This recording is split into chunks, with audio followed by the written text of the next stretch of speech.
Jesus called himself the Good Shepherd. He's the one who leads us to peace so that our souls can be restored. Everything we need to face the reality of our lives is found in his presence. Getting face to face with him in all of your mess and just being restored. And nothing satisfies like he does. Welcome to the Resurgence Messages podcast.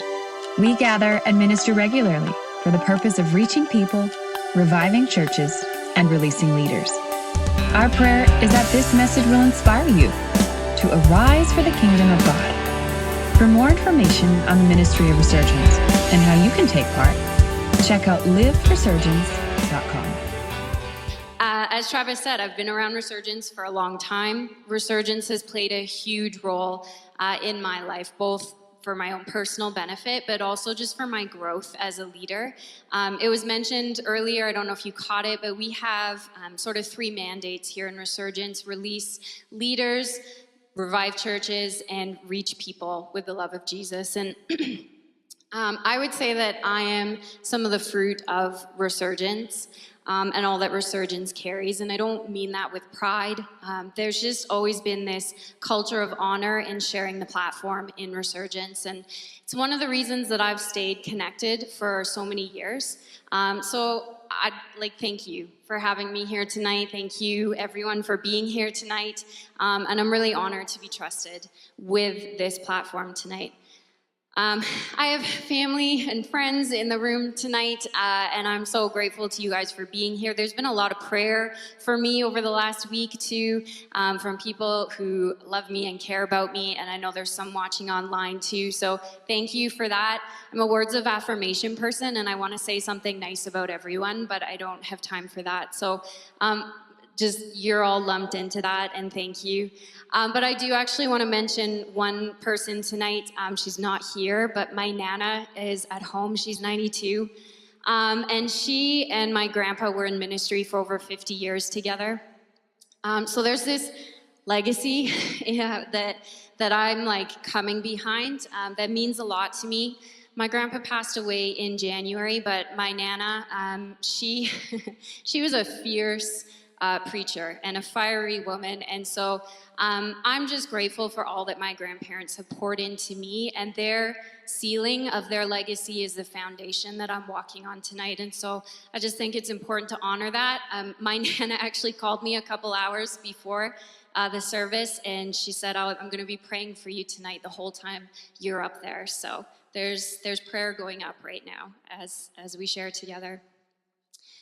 I'm going to talk from down here, if that's okay. I know I'm not very tall, but being up there, that's very high for someone who's only 5'3". I don't see the world from up there very often, so this just feels better. I feel a little closer to you, and I can actually see your faces tonight.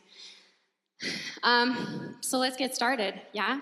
I say a lot, and I'm going to try not to, but just bear with me if I do, okay? It's Christmas time, right? Yeah, we're all aware of that. If you don't know that, I'm a little bit concerned. Maybe we should pray later. I really love Christmas and everything that comes with the Christmas season, all of it. Just Christmas is so much fun. And Christmas music. Where are my people in the room who loves Christmas music? Come on. We're the anointed ones tonight. If you've been in church for any length of time, you know around this season, there's some verses that we sort of quote and use all the time. And one of those is Isaiah chapter 9, verse 6. And it says, "For unto us a child is born, to us a son is given, and the government will be on his shoulders, and he will be called Wonderful Counselor, Mighty God, Everlasting Father, Prince of Peace." I'm in this season of encountering the Lord as the Prince of Peace right now. That just keeps coming up for me. And actually in pre-service prayer, where is she who prayed over my shoes? Where are you? Is she here? Yes, what's your name? Say it again. Heather. Okay, Heather prayed over my shoes. We didn't talk beforehand, but she prayed over my shoes that they would be covered with the shoes of peace, right? The armor of God, right? Shod with the preparation of the gospel of peace. And she prayed that over me.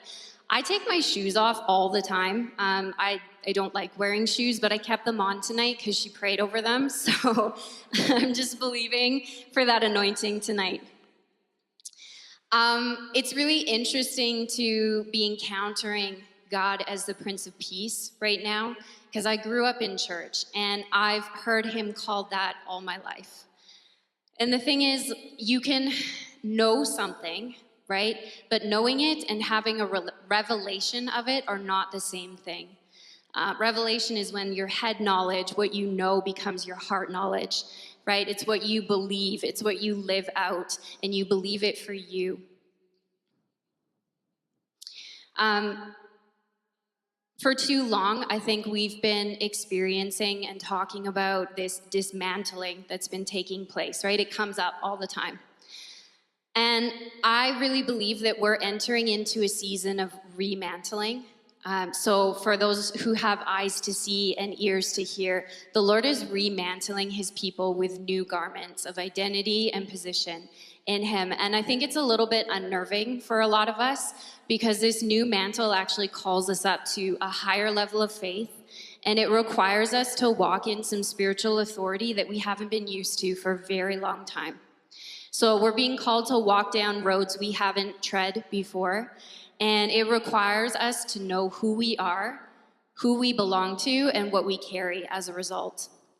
So for me, encountering the Lord as the Prince of Peace has been kind of this 10-year journey for me. And actually Psalm 23 has been my guide through all of that. I love Psalm 23. It gets me so excited. And so I'm really excited to be able to just share some thoughts with you about it tonight. The way I see it, Psalm 23 is about three things. One, it's teaching us the true nature of God in spite of our experience. Two, it's equipping us to walk through the realities of our lives. And three, it's teaching us what our true identity is, how God sees us and how he wants us to see ourselves. Are you with me? Yeah? Okay. Let's read Psalm 23. We have it, yes, on the screen. So we'll read it here. It says, "The Lord is my shepherd, I shall not want. He makes me lie down in green pastures. He leads me beside still waters. He restores my soul. He leads me in the paths of righteousness for his name's sake. Yea, though I walk through the valley of the shadow of death, I will fear no evil, for you are with me. Your rod and your staff, they comfort me. You prepare a table before me in the presence of my enemies. You anoint my head with oil. My cup runs over. Surely goodness and mercy will follow me all the days of my life, and I will dwell in the house of the Lord forever." And yes, I do have that memorized. When I was about 26 years old, I found myself in this full burnout. I needed time off work. I needed to see a counselor.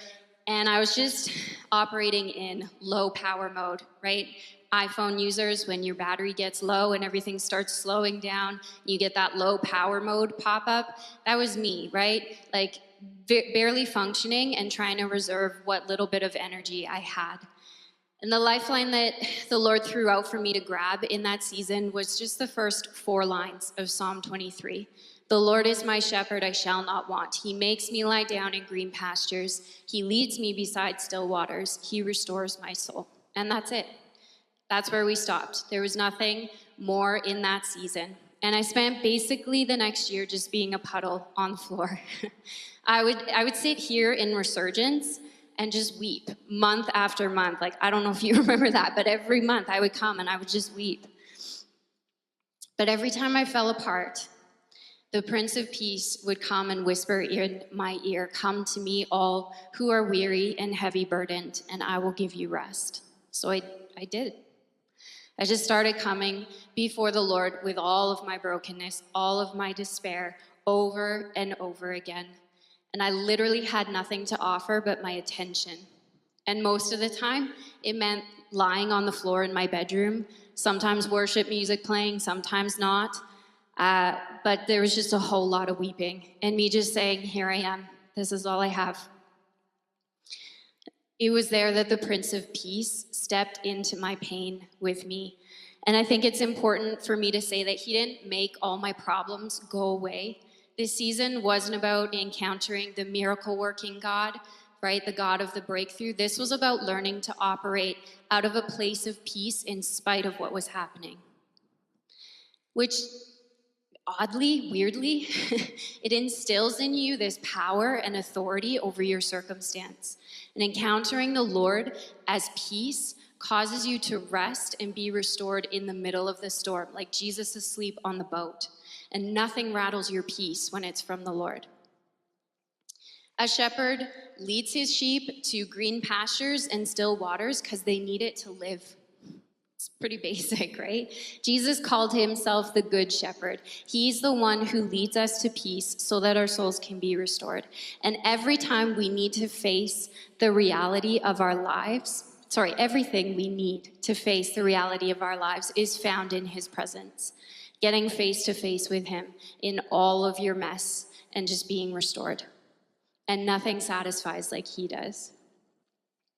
So even though Psalm 23 goes on to talk about valleys and enemies, it matters that it starts with rest, right? Every valley we walk through and every enemy we face can be overcome from a place of rest.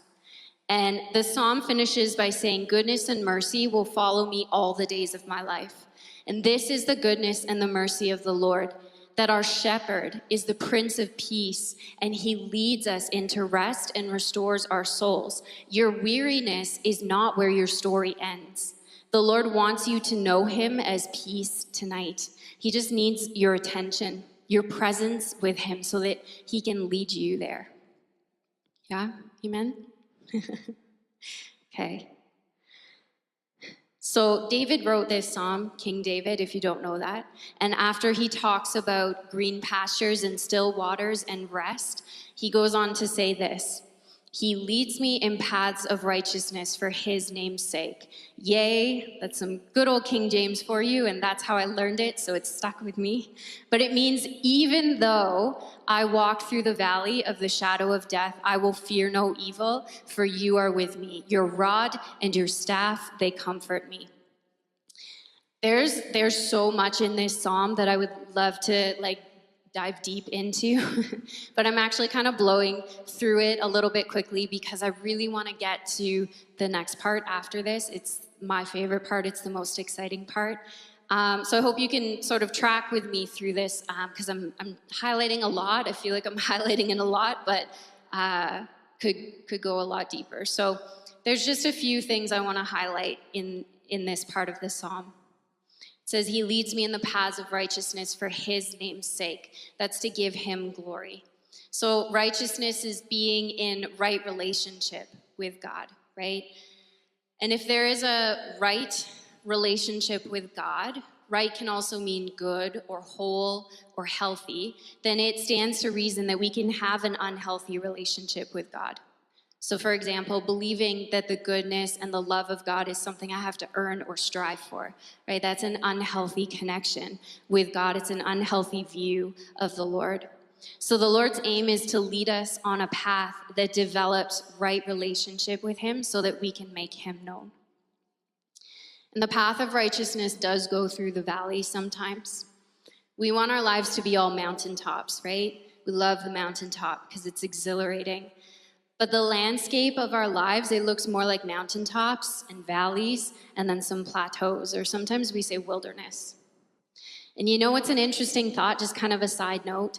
Green pastures and still waters aren't usually found on the mountaintops, right? Green pastures are found in the plateaus, in those wide open, seemingly empty spaces where it feels like nothing is happening and it's just endless, okay?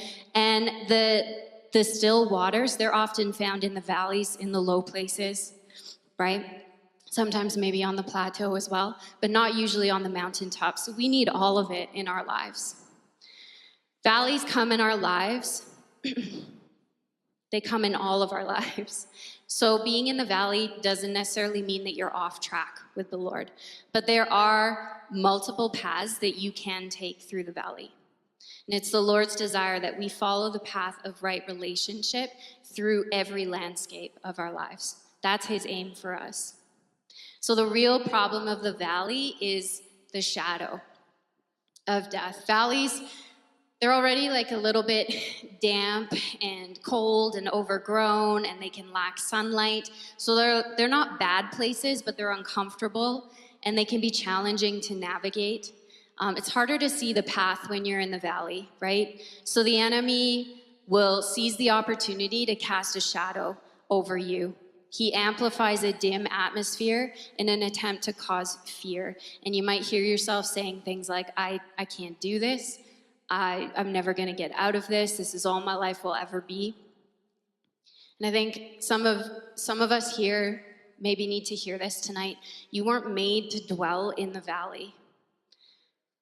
Some of us have set up camp down in the valley. We've built like even little cabins there, and I've done this myself. I've been there, right? We've made a permanent residence in the valley, and we're so used to living in the shadow that we can't even imagine a life without darkness. And so it becomes a form of death in our lives because we just get stuck there. And it's not the Lord's intention for you to stay in the valley. He is taking us from glory to glory. So the valley is not the end of your story. It's an in-between. So it might be time to maybe break up camp tonight. The goodness and the mercy of the Lord in the valley is this. It says, I will fear no evil, for you are with me. Your rod and your staff, they comfort me.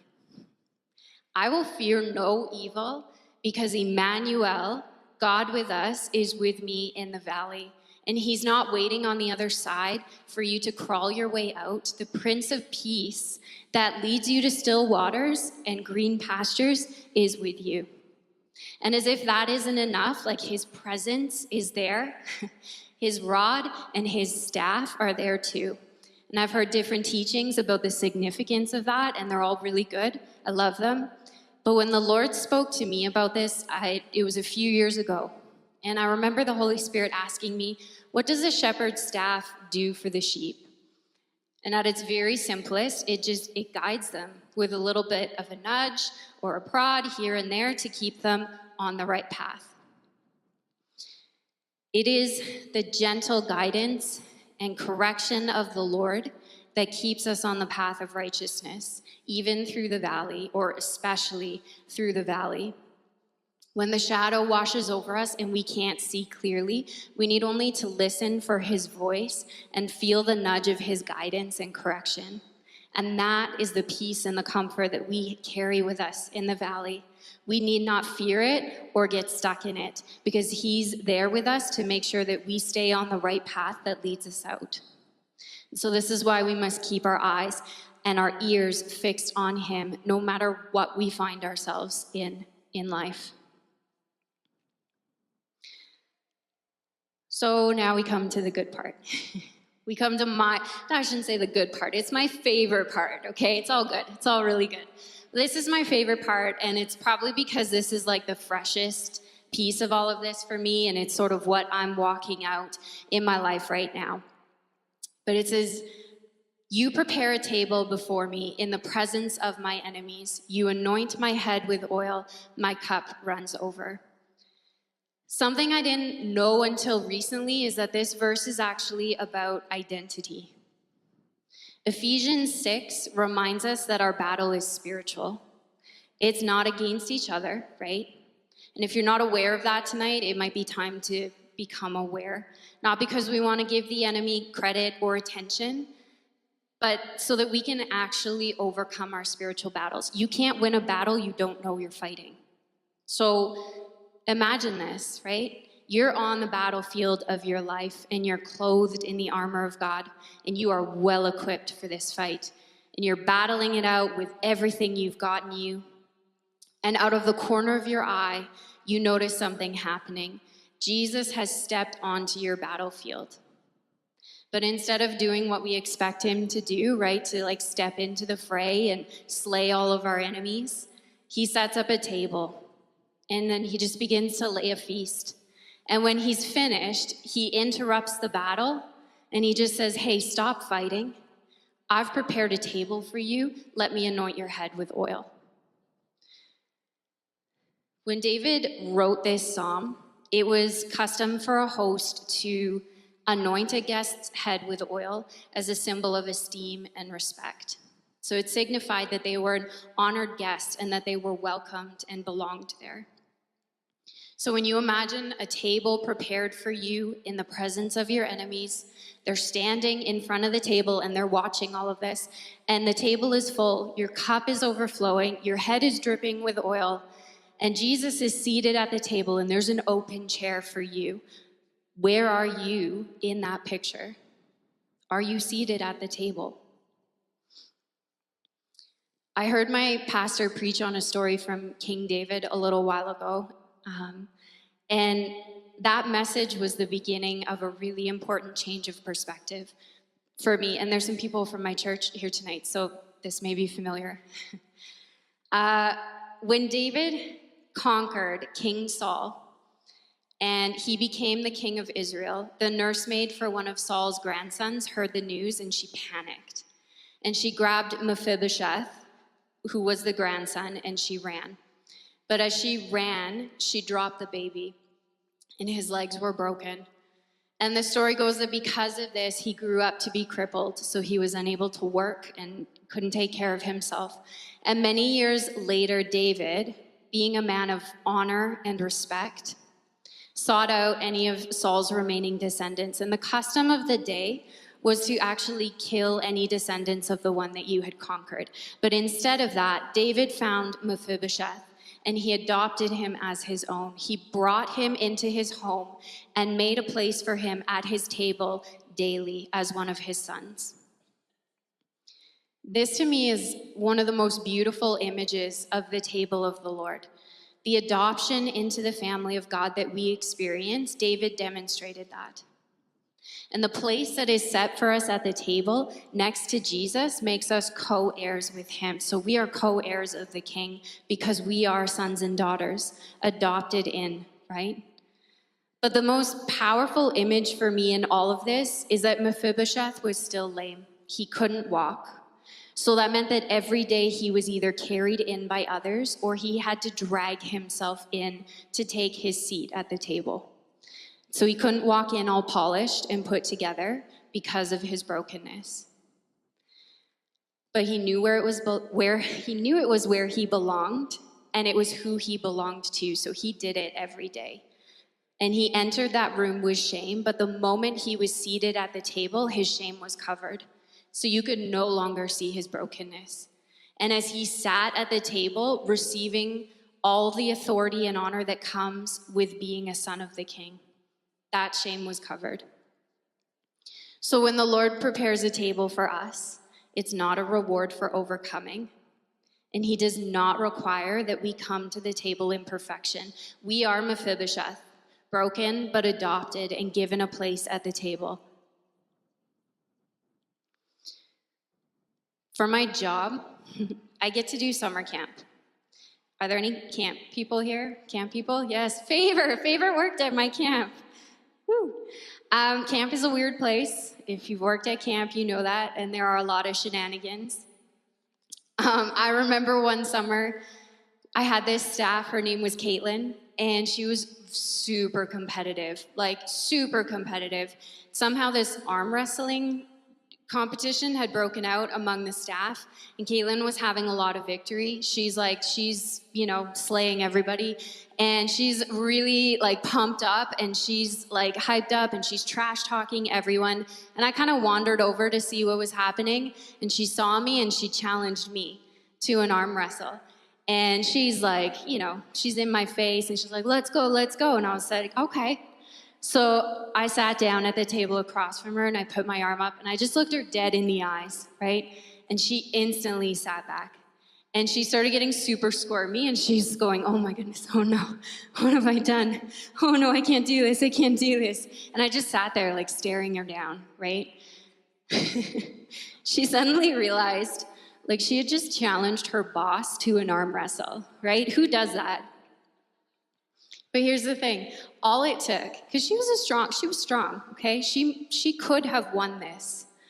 But all it took was my confidence in my position of authority over her to rattle her to the core. And suddenly a very confident, trash-talking, strong woman was instantly reduced to a ball of nerves. And I had won the moment I sat down. We both knew it. We both knew it. So we still fought. We still went at it, and I won. It was pretty legendary among the staff for that summer. Favor, were you there for that? No, that was before you.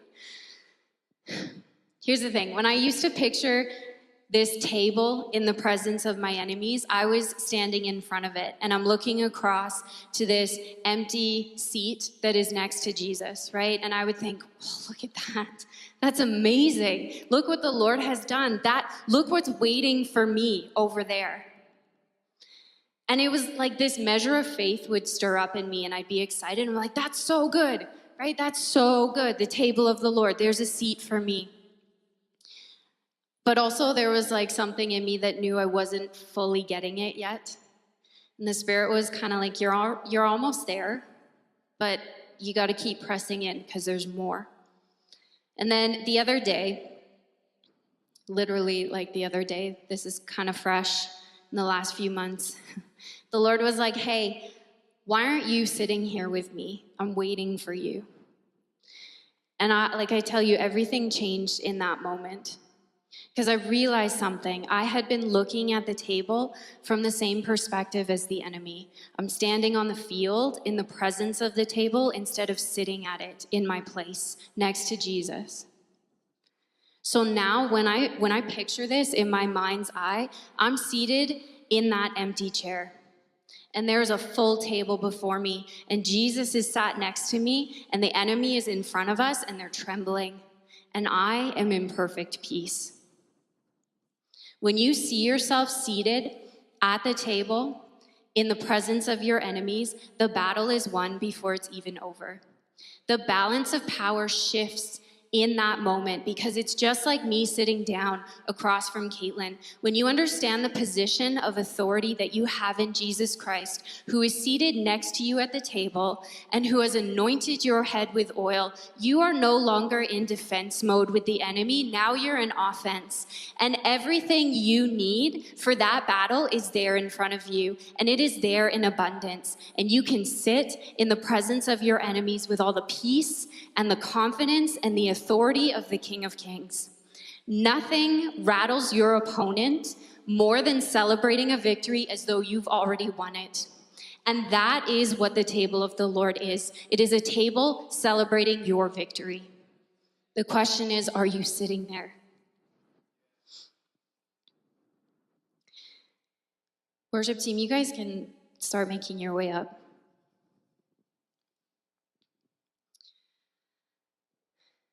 Every verse of this psalm leads us to an encounter with the Prince of Peace. And the enemy would have us rushing about in fear and dismay, right? Trying to fix everything so that we can be worthy of the Lord. But when we get a revelation of kingdom living, of being in the world but not of it, we understand that the goodness and the mercy of the Lord follows us all the days of our lives. And it looks like this. Number one, no matter what we are facing, we can enter into the place of rest where we are nourished and restored for whatever we are facing, because our shepherd is the Prince of Peace, and he does restore our souls. And number two, our shepherd leads us in paths of right relationship with him, so that when we pass through the valley under a shadow of death, we don't fear evil. We know the guidance and the correction of the Lord will lead us through the dark places. And the Prince of Peace is with us in the valley. He will never abandon us on the path of right relationship with him. And lastly, my favorite one, the Lord has prepared a table for you right under the nose of your enemy. And by doing so, he has declared you to be a daughter and a son of the Most High King, with a seat next to him, the Prince of Peace, making you a co-heir with him. So when you take your place at the table of the Lord, you need only to look your enemy in the eye from that place of peace and victory is already yours.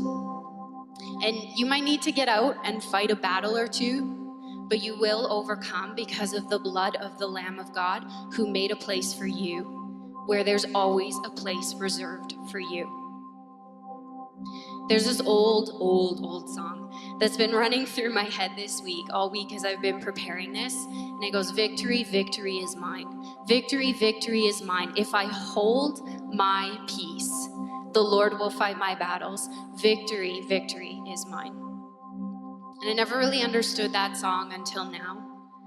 Peace is our weapon of warfare, because those whose battle strategy is to sit down at a table instead of fighting, they're either crazy or they're so sure of their victory that they can sit in perfect peace in the face of their enemies and be unmoved.